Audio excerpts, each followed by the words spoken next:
Assalamualaikum warahmatullahi wabarakatuh. Waalaikumsalam warahmatullahi wabarakatuh.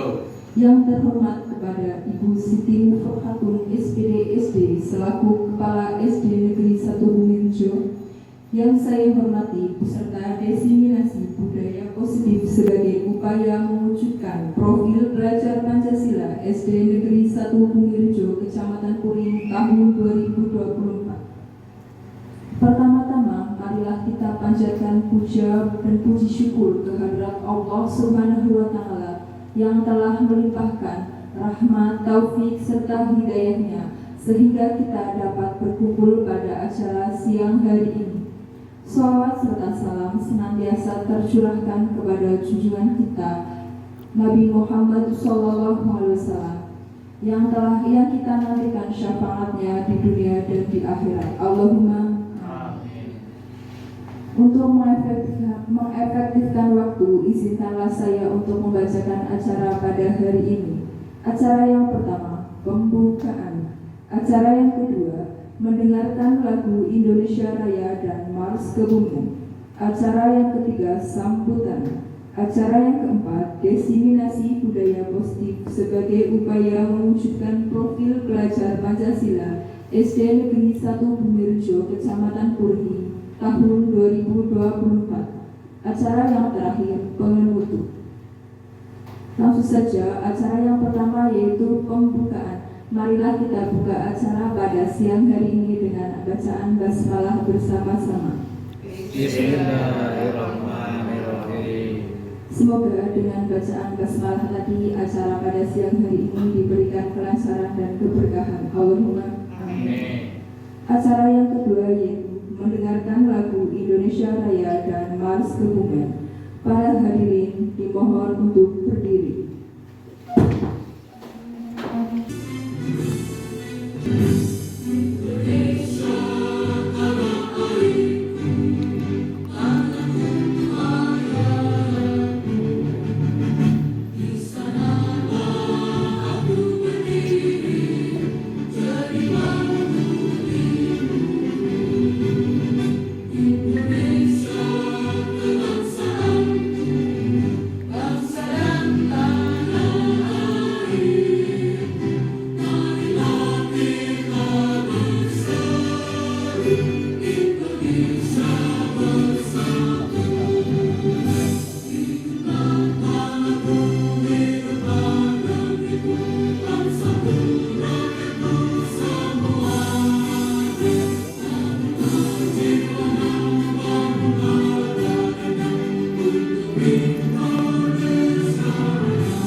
Assalamualaikum warahmatullahi wabarakatuh.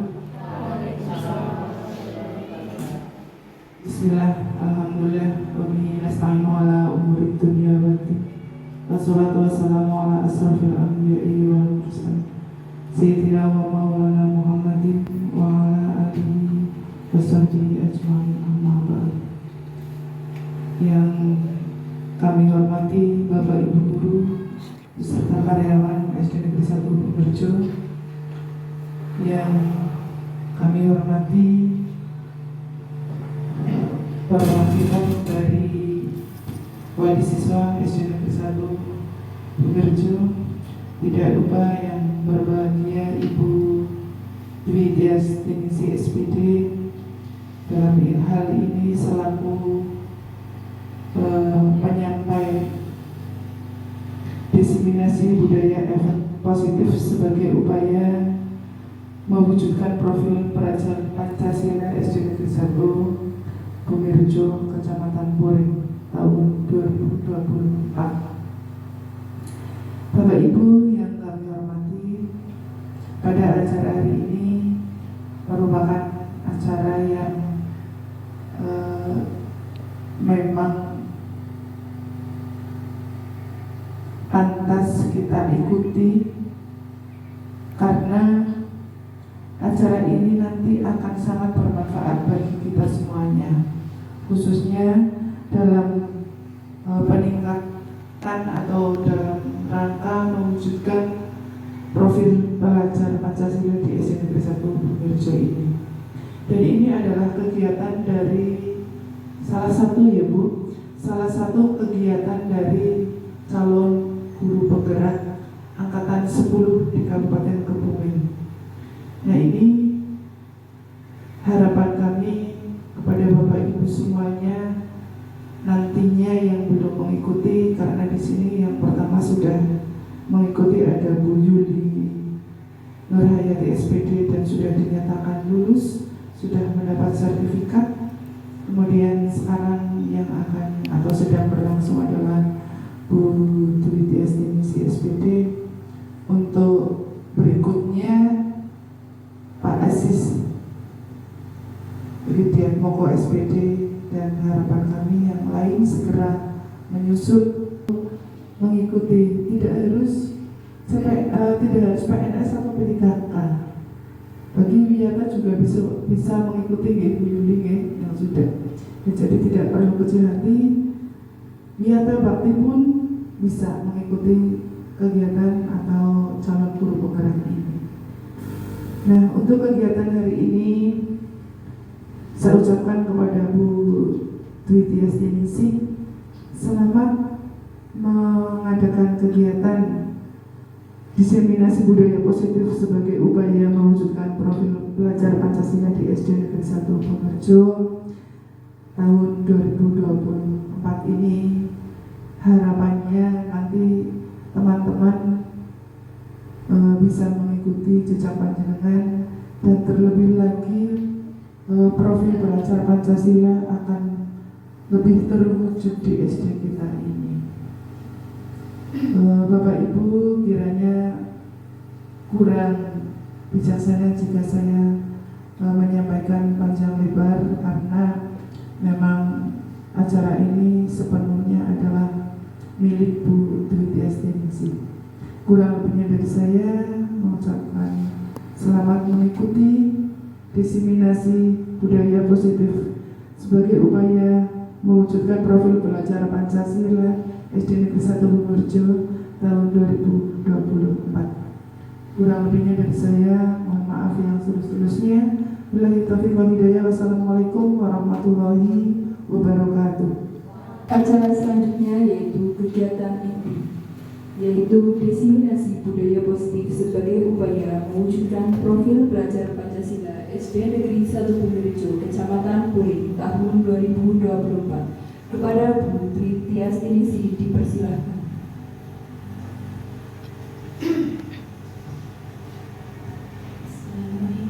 Assalamualaikum warahmatullahi wabarakatuh. Waalaikumsalam warahmatullahi wabarakatuh.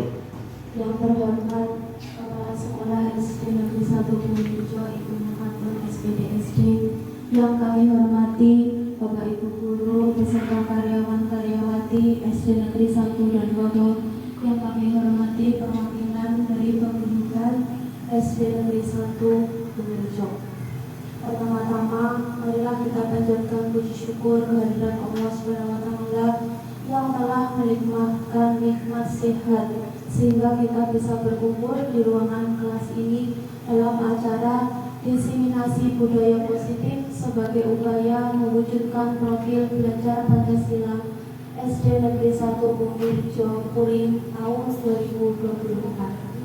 Salawat serta salam kita aturkan kepada junjungan Nabi Agung Muhammad SAW yang kita nanti-nantikan syafaatnya baik di dunia maupun di akhirat. Bapak Ibu guru semua, izinkan kami saya untuk berbagi tentang ilmu yang telah saya dapatkan. Di sini saya tidak menggurui Bapak Ibu semuanya, kita sharing bareng, belajar bareng ya. Sebelum dimulai, bagaimana kabarnya Bapak Ibu? Baik, sehat. Nanti ditambah ya. Bagaimana kabarnya? Nanti jawab alhamdulillah, subhanallah, alhamdulillah, Allahu Akbar. Sehat jasmani, sehat rohani, sehat ekonomi. Oke.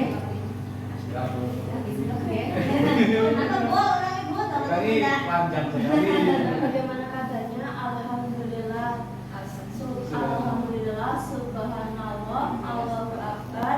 Sehat rohani, sehat jasmani, sehat rohani, sehat ekonomi. Bagaimana kabarnya Bapak Ibu guru? Alhamdulillah, subhanallah, sehat jasmani, sehat rohani, sehat ekonomi. Jadi kita harus sehat jasmani, sehat rohani, juga sehat ekonomi. Setuju Bapak Ibu? Setuju. Di sini izinkan kami untuk berbagi tentang diseminasi budaya positif sebagai upaya mewujudkan profil pelajar Pancasila di SD Negeri 1 Bulujo. Tadi Bapak Ibu sudah dalam kegiatan di kelas, sudah bertemu dengan murid. Nah sekarang mengikuti diseminasi sebelumnya, coba kita hening dulu sebentar.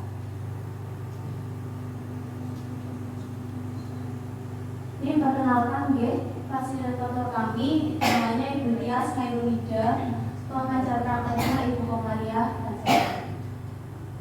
Agendanya nanti pembukaan, SPG, pemaparan, referensi kegiatan dan kesimpulan.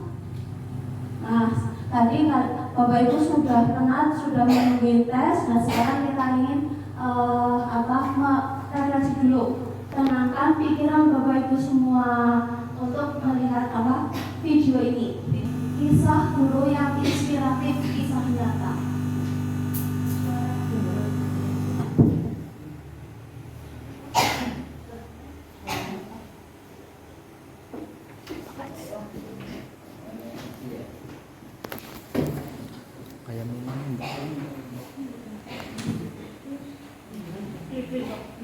สวัสดีครับอาจารย์ เป็นไงบ้างครับ อาจารย์หายดีแล้ว ผลแรกมันอาจารย์เป็นหมอเหมือนกัน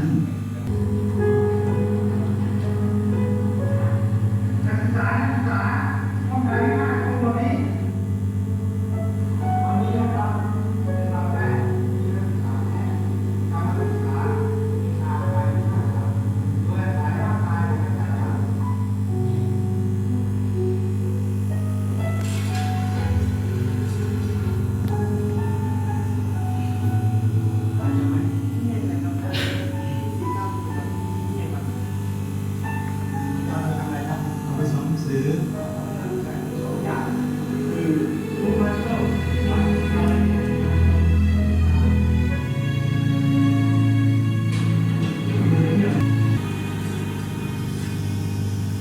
น้องทำไมไม่ไปเรียน จริงแล้วครูทำมากกว่านั้นครูไม่ใช่แค่ส่งเสียงให้ท่านฟังแต่ยังคอยดึงเราขึ้นมาเมื่อเราหลง ที่นี่นะ ซึ่งจะมีมิเตอร์ขึ้นมา เตือนสติให้เดินไปในทางที่ถูก ต้องรู้ของว่าเป็นแบบอะไรมีว่าแต่ว่านี้พยายามหายได้ทำได้ และปลูกฝังคุณธรรมของการให้ด้วยการทำให้เห็นเป็นแบบอย่าง เ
positif. Gimana perasaannya Bapak Ibu semua setelah melihat tayangan dari kisah guru yang inspiratif?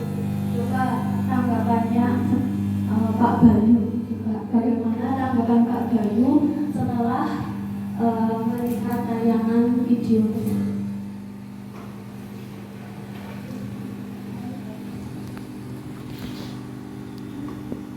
Dari yang saya lihat dari video tersebut, saya terharu dengan seorang guru dan muridnya. Sampai saya bilang, aduh. Nah itulah, maka kita sebagai seorang siswa harus terhadap guru harus menghormatinya. Terima kasih. Terima kasih, tepuk tangan buat Pak Bayu.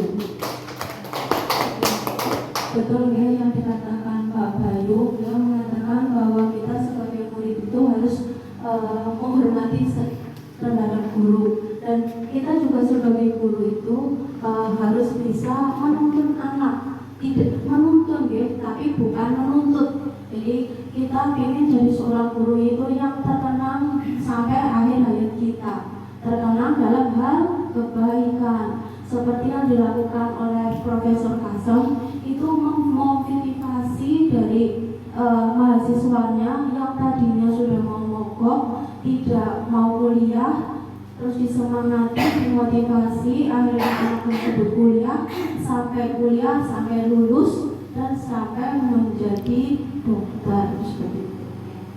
Lanjut ya. Bapak Ibu guru hebat, mari kita bersama berkolaborasi, saling mendukung demi mewujudkan disiplin positif di sekolah kita tercinta SD Negeri 1 Bumburjo.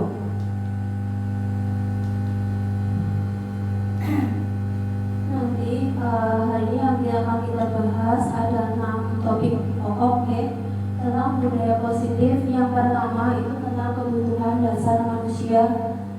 Yang kedua, disiplin positif dan nilai-nilai kebajikan. Yang ketiga, teori motivasi, hukuman, konsekuensi, dan penghargaan. Yang keempat, keyakinan kelas. Yang kelima, posisi kontrol. Yang keenam, restitusi dan segitiga restitusi.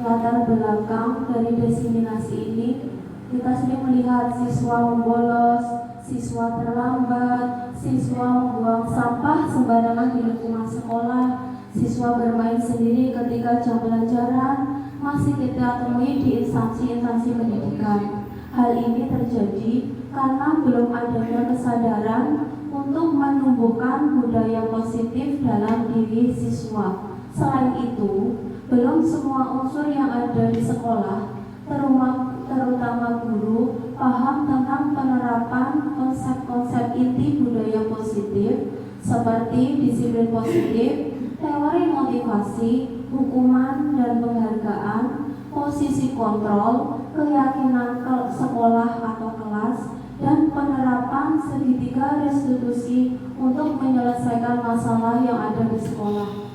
Dengan penerapan budaya positif ini diharapkan dapat mewujudkan visi sekolah dan membentuk karakter murid dalam mengimplementasikan nilai-nilai profil pelajar Pancasila.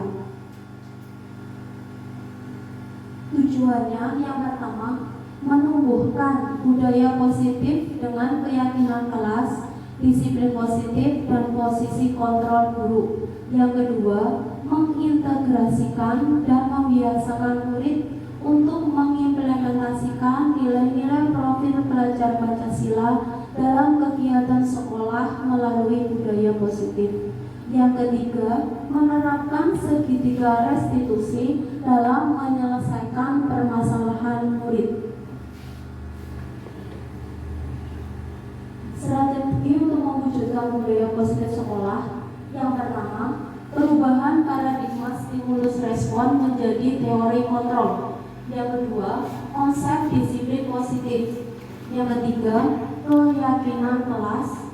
Keempat, 5 kebutuhan dasar manusia. Kelima, posisi kontrol. Yang terakhir, lagi restitusi segitiga restitusi.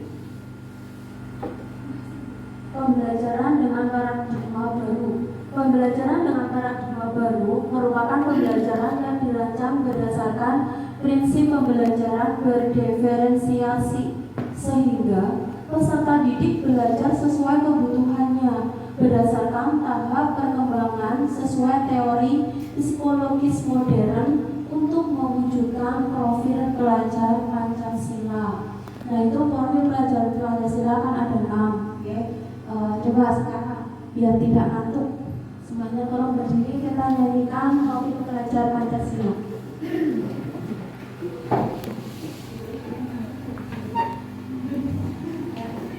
1, 2, 3. Pelajar Pancasila beriman dan bertakwa pada Tuhan yang esa dan berakhlak mulia, berkebinekaan lokal, gotong royong mandiri, kreatif dan bernalar kritis. Terima kasih. Silakan kembali.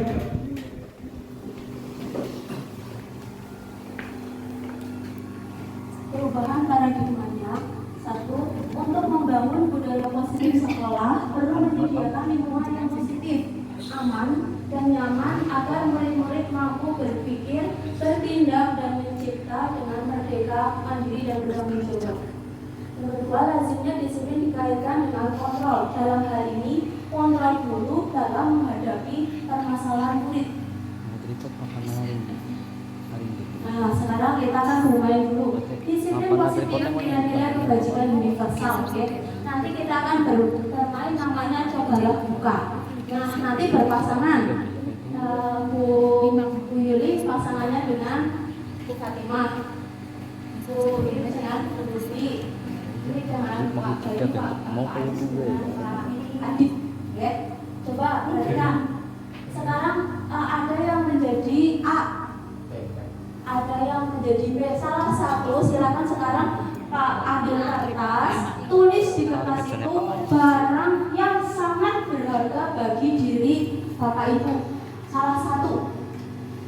Coba minta yang sangat berharga. Monggo silakan ditulis di dalam kertas.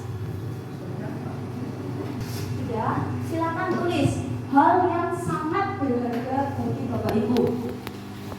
Coba silakan berhadapan dengan pasangannya.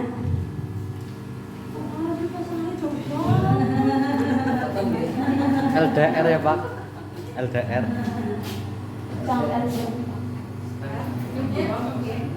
Sudah, kalau sudah yang megang kertas silakan pegang seerat mungkin. Dipegang seerat mungkin. Nah, yang megang kertas hanya satu, ya. Yang megang kertas satu, ya. Nah, yang tidak megang kertas itu membujuk, rayu bagaimana caranya kertas itu bisa dibuka. Silakan, boleh dirayu, boleh ditelitik, boleh saja.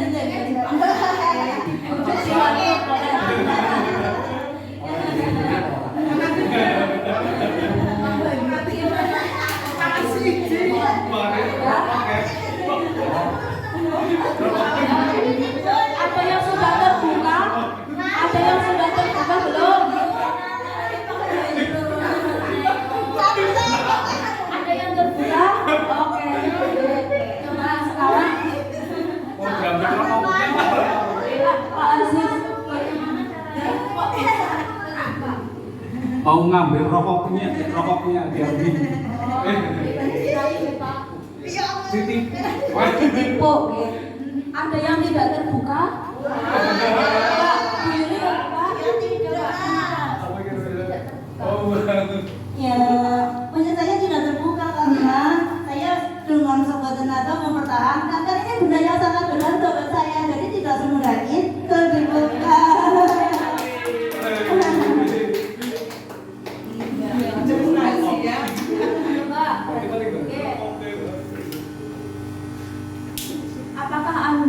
membuka kepala Anda.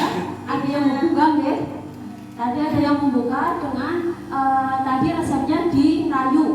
Ada yang masih tetap menutup kepala kanan, Bu Yuli, dengan alasan mempertahankan karena itu barang sangat berharga. Nah, sekarang yang ketiga, siapa yang memegang kendali atau kontrol untuk membuka dan menutup kepala kanan? Ayo, siapa? Iya, betul, diri sendiri. Jadi perhatikan, nah yang menjadi kontrol bahwa sesungguhnya itu kita mengolah diri sendiri itu pribadi kita. Kita mau kita buka atau kita nggak boleh buka, ya tergantung kita sendiri. Okay? Kalau itu barang berharga bagi kita, harus bagaimana caranya, meskipun dipaksa, dikritik, dirayu, harus kita pertahankan.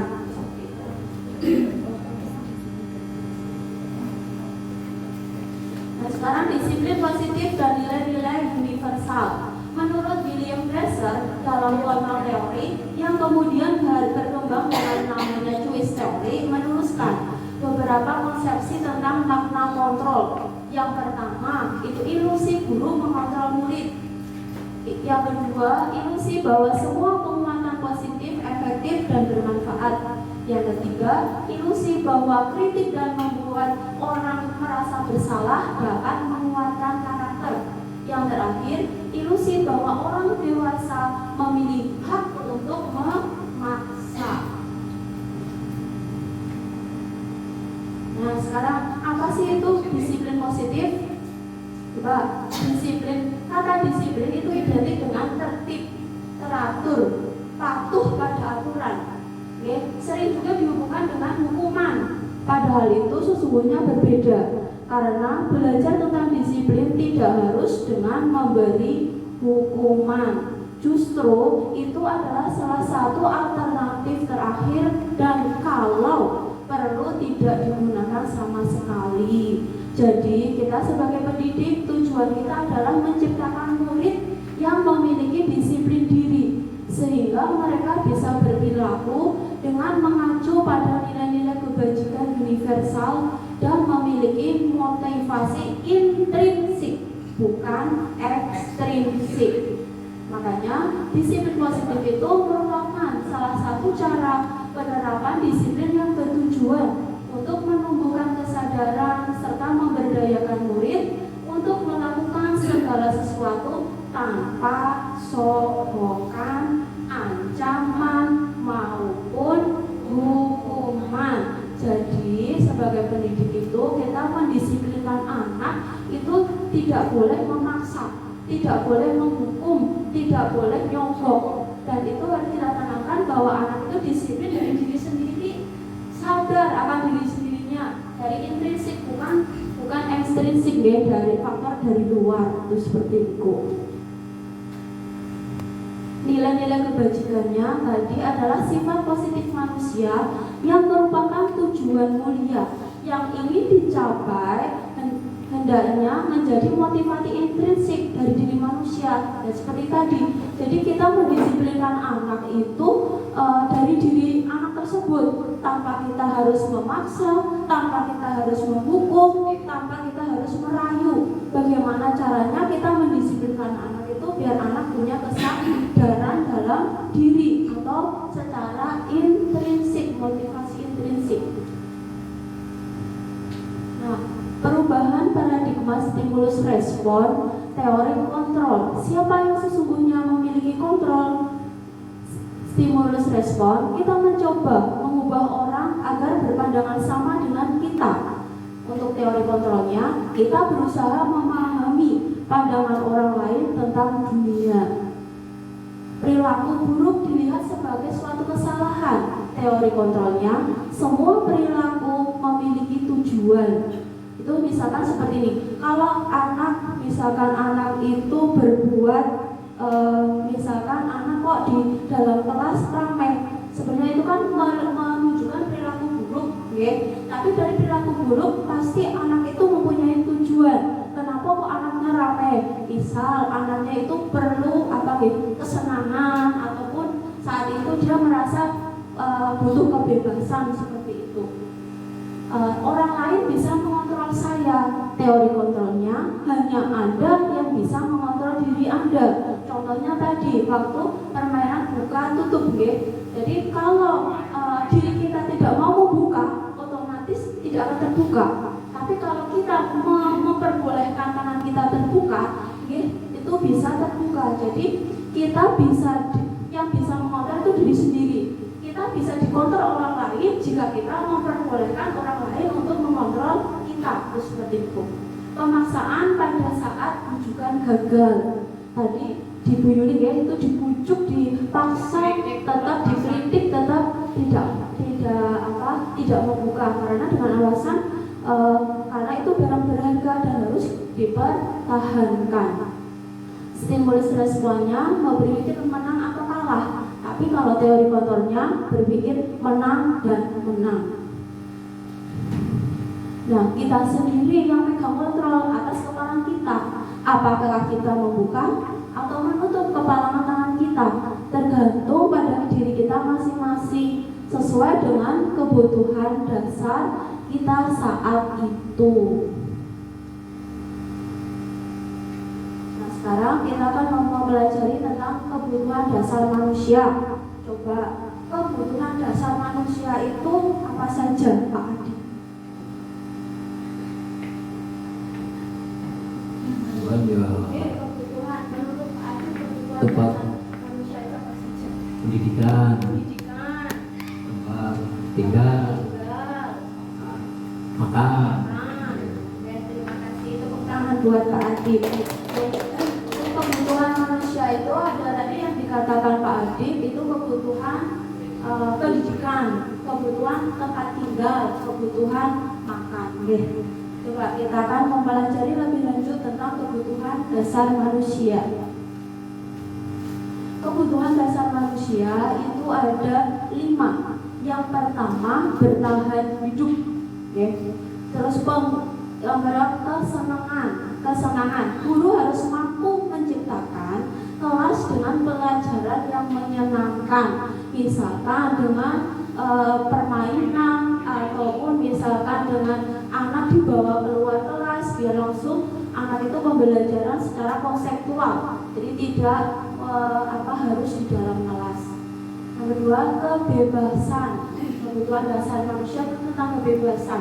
Memberi kebebasan untuk membuat pilihan, menyuarakan pendapat dengan percaya diri, memberi kesempatan untuk mencoba hal-hal baru.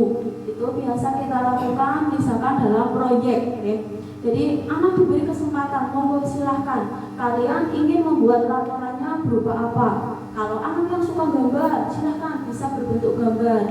Kalau anaknya suka menuliskan puisi, silahkan laporannya bisa dituliskan dalam bentuk puisi dan lain sebagainya. Yang ketiga itu kebutuhan akan kasih sayang dan rasa diterima. Di sini guru harus dapat menerima murid sesuai kodratnya. Guru harus bisa menciptakan kesempatan untuk berkolaborasi dan memiliki ikatan emosi. Jadi di sini guru itu harus menerima kodrat siswanya. Guru hanya bisa menuntun, bukan menuntut. Jadi ibarat kita menanam padi, itu kita hanya bisa membuat padi itu subur. Padi itu bisa menghasilkan padi yang baik, tapi tidak bisa mengubah kodratnya. Misalkan padi kok diubah menjadi jagung, itu tidak bisa. Jadi guru itu hanya bisa menuntun, bukan menuntut. Menerima siswa itu sesuai kodratnya. Nek anaknya belum bisa membaca, ya bagaimana caranya kita harus membuat anak itu nyaman, anak itu senang dalam kegiatan di sekolah. Yang terakhir itu tentang penguasaan, memberikan kesempatan untuk membuat keputusan tentang hal-hal penting dalam hidupnya dan tidak merasa dikontrol oleh sistem sekolah. Jadi anak diberi kebebasan, tapi kebebasannya harus kita arahkan sebagai guru. Jadi anak meskipun anak punya kebebasan, tapi kita harus mengarahkan ke hal-hal yang baik seperti itu.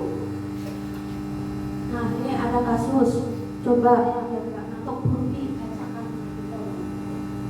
Ibu Ani, guru kelas 5 di SD Pelita Hati, sedang bingung menghadapi ulas salah satu murid di kelasnya. Jelasnya namanya Agus. Beberapa anak telah datang dan mengeluhkan Agus yang sering kali meminta bekal makan siang mereka dengan paksa. Jika Anda menghadapi situasi seperti Ibu Ani, apa yang akan Anda lakukan? Menurut Anda, kira-kira apa alasan Agus melakukan hal itu? Terima kasih Bu Ruby telah membacakan sebuah kasusnya. Ibu Ani, guru kelas 5 di SD Pelita Hati, sedang bingung menghadapi ulah salah satu murid di kelasnya namanya Agus. Beberapa anak telah datang dan mengeluhkan Agus yang sering kali meminta bekal makan siang mereka dengan paksa. Jika Anda menghadapi situasi seperti Ibu Ani, apa yang Anda lakukan? Menurut Anda, kira-kira apa alasan Agus melakukan hal itu? Mungkin di sekolah kita juga ada kasus seperti itu. Coba untuk tanggapannya Pak Aziz. Kalau Pak Aziz menghadapi masalah seperti itu, Pak Aziz mau melakukan apa?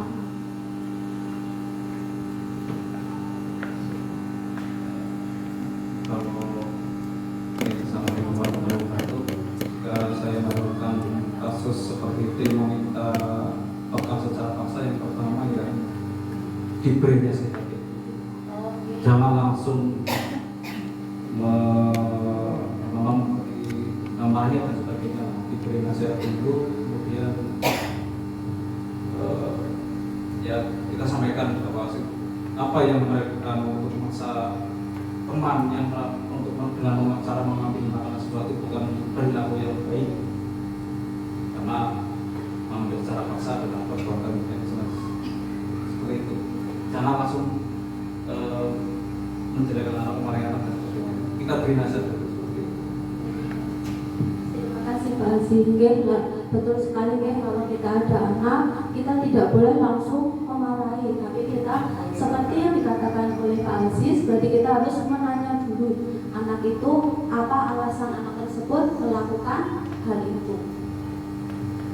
Nah, dalam konteks penerapan disiplin, yang pertama, jika apabila Agus karena ia lapar dan orang tua ditanya jika jawaban Agus karena lapar dan orang tuanya tidak membawanya bekal makan siang, maka kebutuhan Agus saat itu untuk bertahan hidup, misalkan rebut saja makanan temannya. Karena apa? Karena dia merasa lapar dan tidak dibawai bekal orang tuanya. Berarti kebutuhan Agus saat itu apa? Untuk bertahan hidup.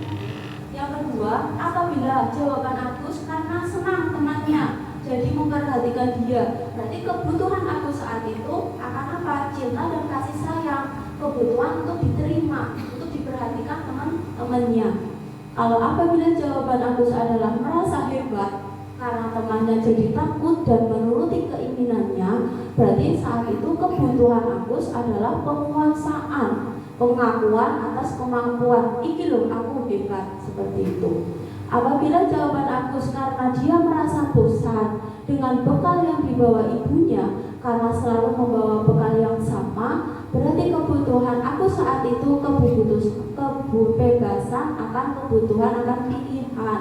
Dengan setiap hari bekalnya hanya dibawakan dengan sayur kangkung sama tempe. Kok lihat temannya ada bawa daging, direbut saja. Nah, itu kebutuhan saat itu Agus itu butuh kebebasan akan pilihan. Apabila jawaban Agus karena iseng saja dan dia menikmati ekspresi temannya, senang kalau temannya itu marah atau temannya itu nangis karena makanannya diambil, berarti itu kebutuhannya adalah kesenangan. Jadi kebutuhan manusia itu tadi ada 6 kebutuhan bertahan hidup, kebutuhan untuk diterima, kebutuhan penguasaan, kebutuhan kebebasan untuk pilihan, dan kebutuhan akan kesenangan. Nah, dilanjut, kita akan melanjutkan tentang teori motivasi, hukuman, penghargaan, dan restitusi. motivasinya. Yang pertama, level yang pertama itu menghindari rasa sakit atau hukuman. Itu akibatnya nanti akan menghasilkan emosi, rasa bersalah, dan rendah diri. Yang kedua, level menginginkan pujian atau hadiah. Itu efeknya akan dekat dengan rasa kecewa karena berupa iming-iming atau janji. Yang ketiga, level untuk menghargai diri, itu fokus pada nilai yang diyakininya. Tentunya Bapak Ibu guru sudah menerapkan disiplin pada diri sendiri, ya? Sudah belum? Coba disiplin yang sudah pernah diterapkan pada diri Bapak Ibu, contohnya salah satu saja. Bu Yuli.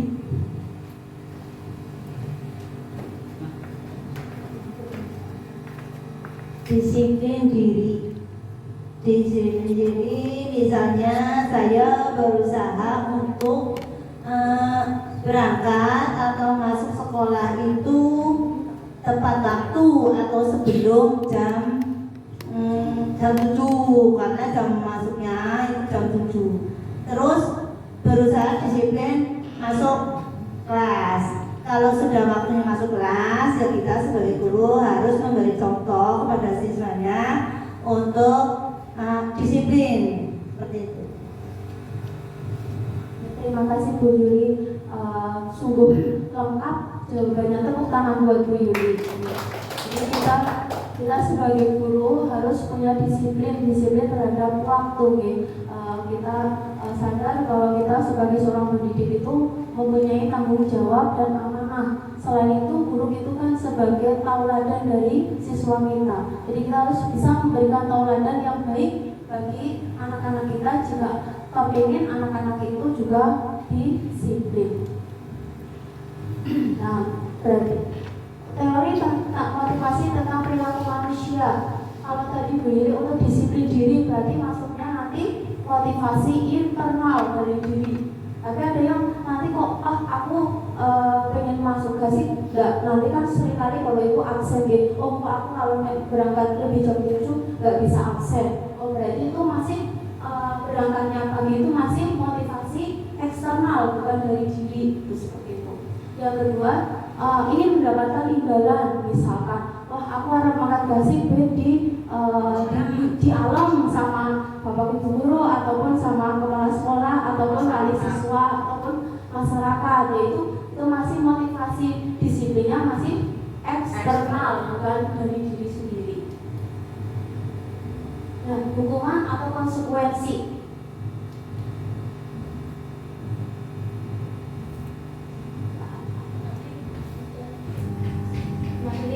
Ada kasus tentang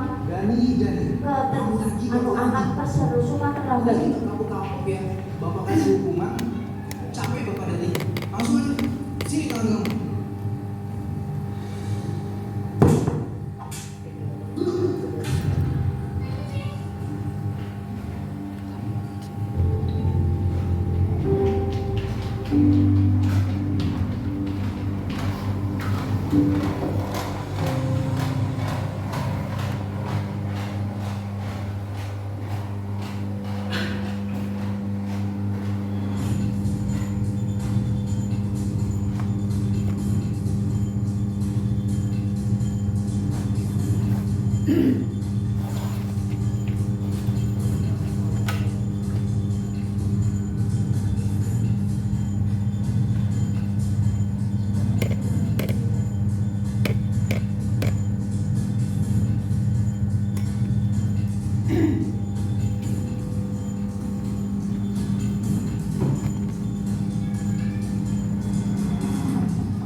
ingin ditanyakan, langsung nanya kepada Bapak.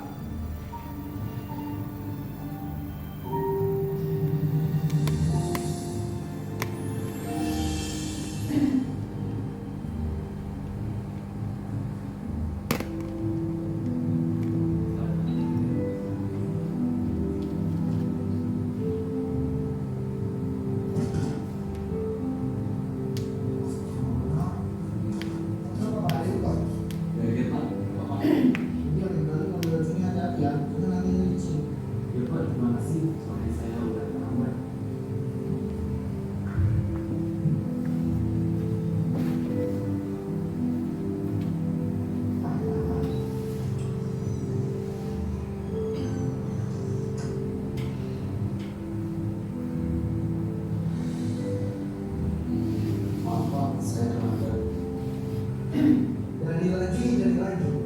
Kenapa ya? Kamu ini kok gak bisa jadi anak disiplin seperti yang lainnya? Jadi teman-teman kamu nih yang lain bisa datang tepat waktu. Bahkan ya setengah jam sebelum jam Bapak mulai, mereka sudah datang. Benar, dari dia Bapak gak mau dengar apapun alasan kamu. Kamu tahu kan? Harus apa? Sini, dulu tangan kamu. Dengar ya, kalau kamu masih aja datang terlambat, Bapak nggak akan segan-segan untuk selalu melakukan ini sama kamu setiap hari. Dan ini berlaku untuk semuanya. Gimana ya?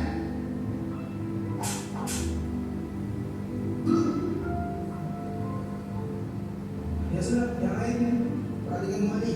Kita lanjutkan pelajaran yang sebelumnya.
Semuanya sekarang melihat video tadi.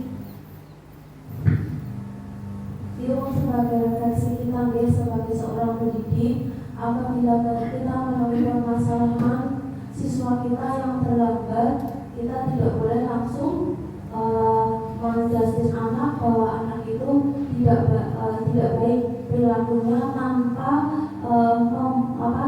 mendengarkan tindakan dulu alasannya seperti itu. Jadi kalau ada anak kita yang terlambat, kita tanya dulu alasannya kenapa. Jangan langsung kita justice terus kita hukum. Jadi lanjut ya, hukuman itu bersifat tidak terencana atau tiba-tiba. Anak atau murid tidak tahu yang akan terjadi atau dilibatkan. Jadi hukuman itu kita buat secara tiba-tiba. Anak tidak terlibat di situ. Jadi anak tidak kita ajak untuk berdiskusi dulu. Anak terlambat langsung silakan kalian push up. Itu salah satu contoh dari hukuman. Jadi hukuman juga bisa berupa fisik dan psikis. Kalau tadi fisik itu yang tadi seperti dipukul namanya, kalau psikis atau psikis itu bisa berupa dari kata-kata. Yang tadi dari lagi itu seperti itu kan membuat anak itu merasa minder. Nah sekarang kita lihat kesepakatan atau konsekuensi. Kalau tadi hukuman itu anak tidak terlibat dalam menghukumnya, jadi langsung cuma satu arah dari guru saja. Tapi kalau konsekuensi itu anak terlibat, kita berbicara, kita musyawarahkan terhadap anak. Misalkan kalau kalian terlambat, konsekuensi yang dilakukan itu apa. Jadi anak merasa punya tanggung jawab seperti itu. Ada perbedaan hukuman dan konsekuensi. Hukuman itu sesuatu yang menyakitkan. Kalau konsekuensi sesuatu yang harus terjadi. Hukuman membuat anak sakit, yaitu dari sakit fisik ataupun hati dalam jangka waktu yang lama. Itu akan membekas pada diri anak.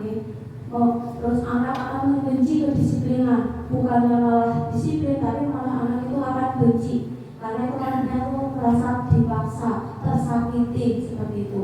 Kalau konsekuensi, anak akan terdorong mudah menyesuaikan diri, juga akan lebih nyaman, lebih mudah untuk mematuhi peraturan yang kita buat bersama, konsekuensi bersama.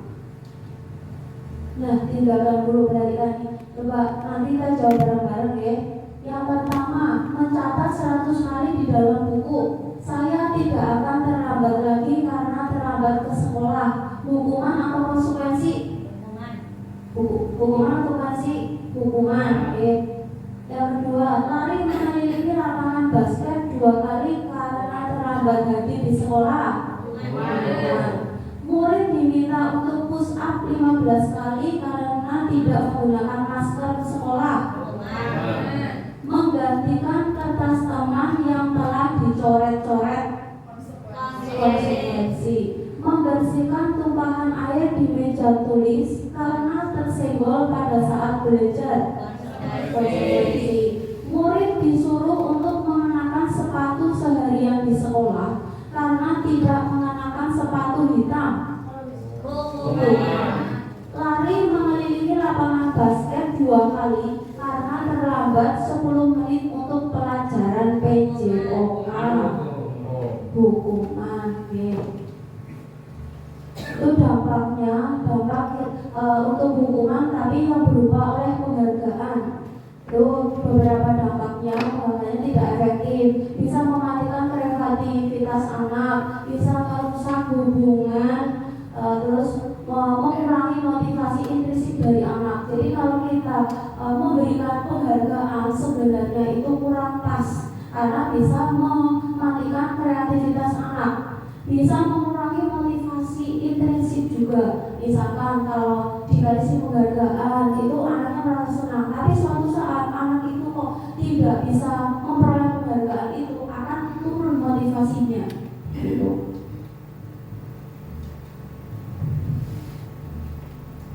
Peraturan dan keyakinan kelas. Keyakinan kelas. Mengapa keyakinan kelas? Mengapa tidak peraturan kelas saja? Mengapa kita memiliki peraturan kelas, misalkan menggunakan helm bila mengendarai kendaraan berdua? Mengapa saat pandemi COVID kita melalui peraturan 3M? Mengapa kita memiliki peraturan harus datang tepat waktu? Itu kan contoh dari peraturan. Kita taati saat itu, ya.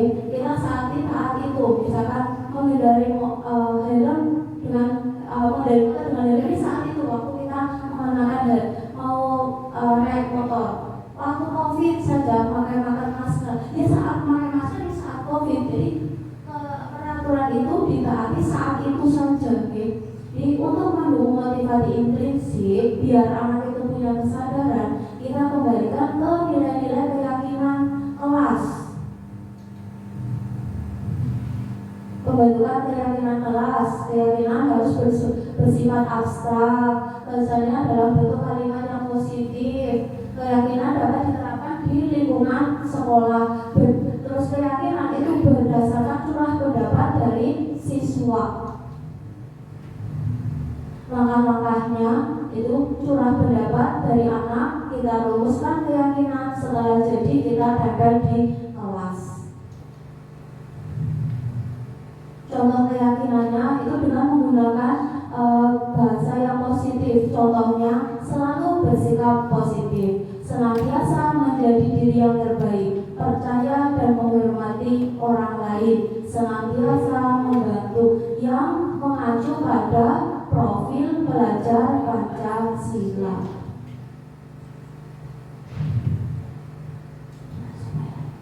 Lima posisi kontrol guru itu ada 5: pendukung, pembuat rasa bersalah, teman, pemantau, dan manajer. Penghukum itu yang berupa fisik, yang seperti tadi di video, karena ada anak terlambat tanpa harus memperdulikan alasannya langsung dihukum, itu penghukum. Pembuat rasa bersalah, pembuat rasa bersalah itu dengan menggunakan suara yang lembut, tapi membuat orang lain itu merasa tidak nyaman atau bersalah. Contohnya, ibu sangat kecewa sekali dengan kamu. Berapa kali bapak harus memberitahu kamu ya? Itu membuat rasa bersalah.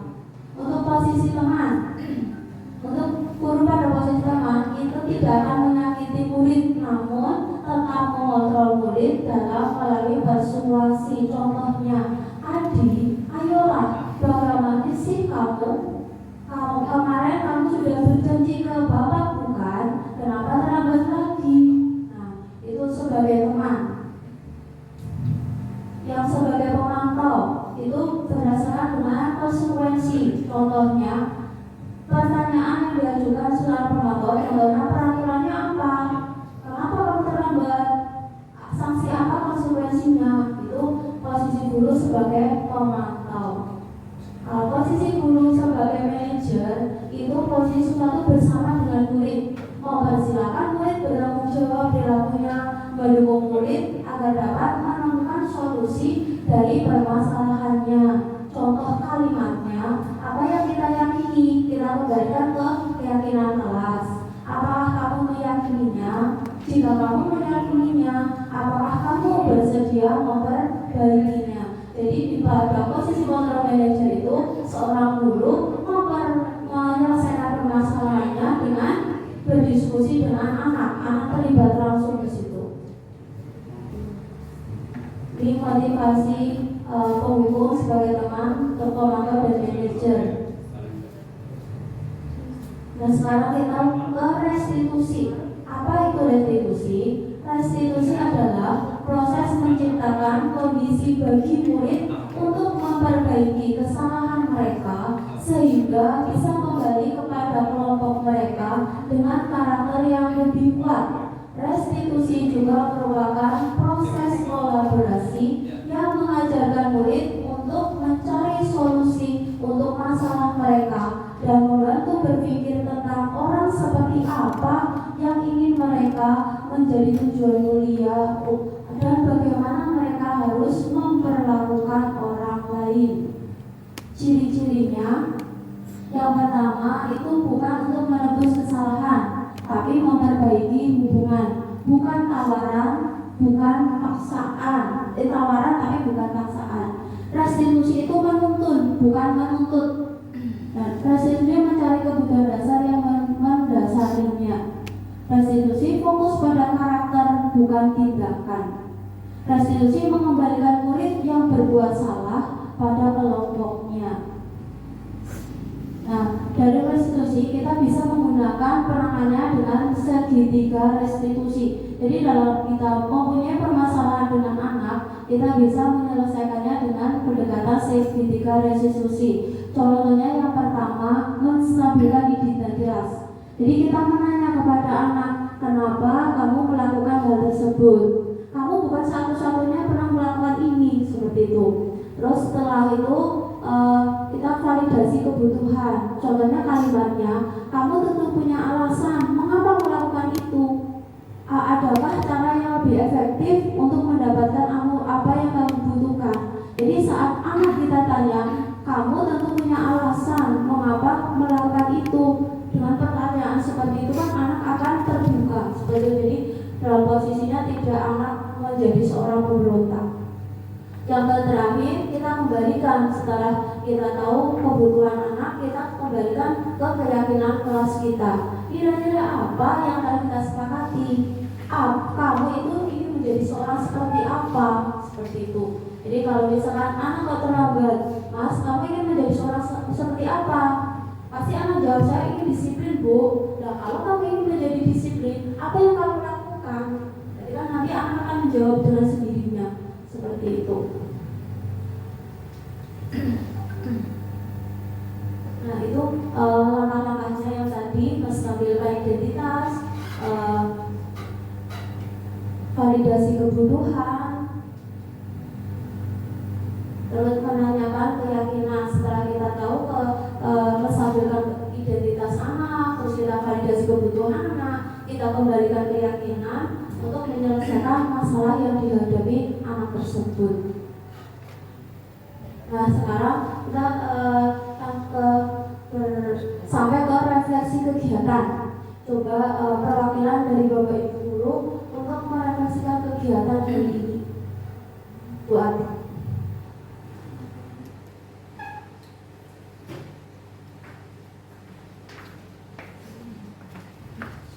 Assalamualaikum warahmatullahi wabarakatuh.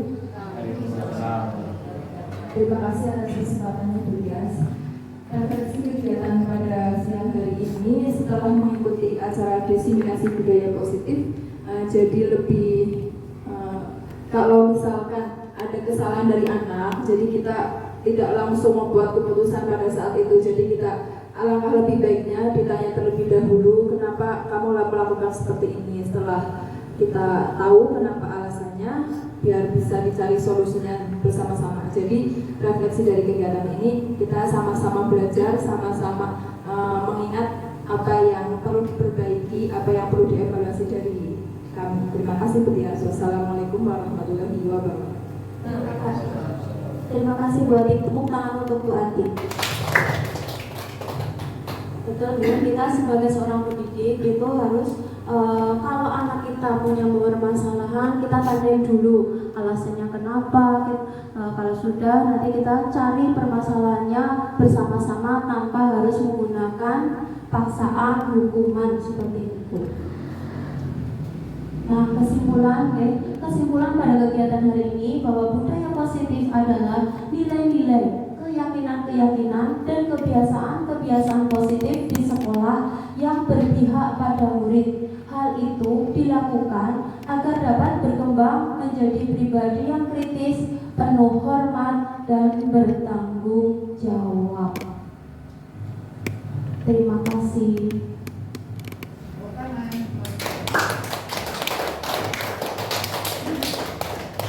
Terima kasih ya kegiatan diseminasi ini. Semoga dengan kegiatan ini bisa kita implementasikan, bisa kita terapkan dalam sekolah kita, dalam mendidik anak didik kita sebagai tauladan yang baik bagi anak didik kita, dalam kita menyelesaikan permasalahan dengan anak.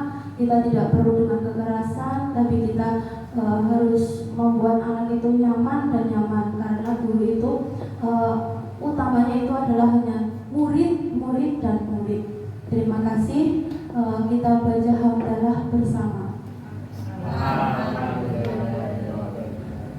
Sebelum ditutup, kita bareng-bareng untuk tepuk semangat ya. Nanti kalau di SD Bumi 1 semangat, terus solidaritas begitu ya.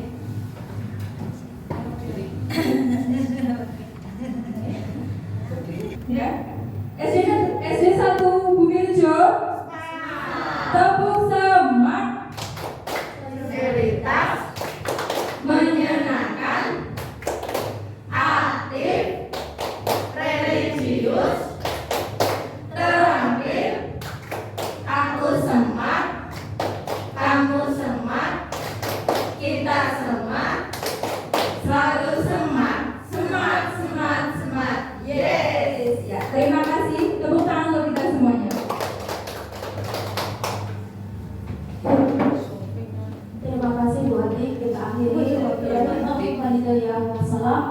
Assalamualaikum warahmatullahi wabarakatuh.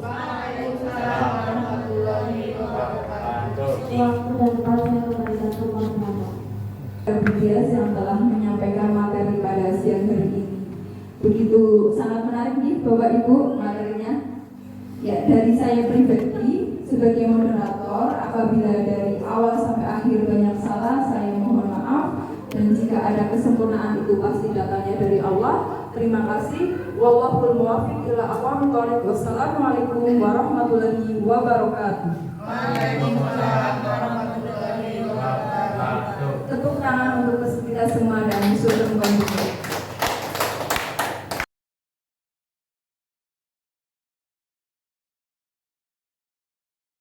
Warahmatullahi wabarakatuh.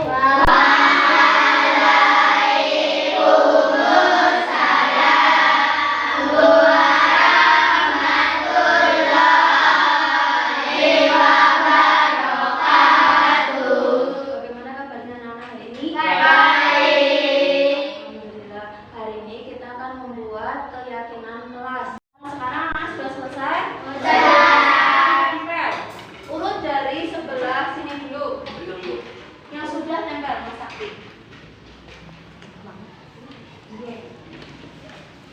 Yuk lanjut. Lanjut.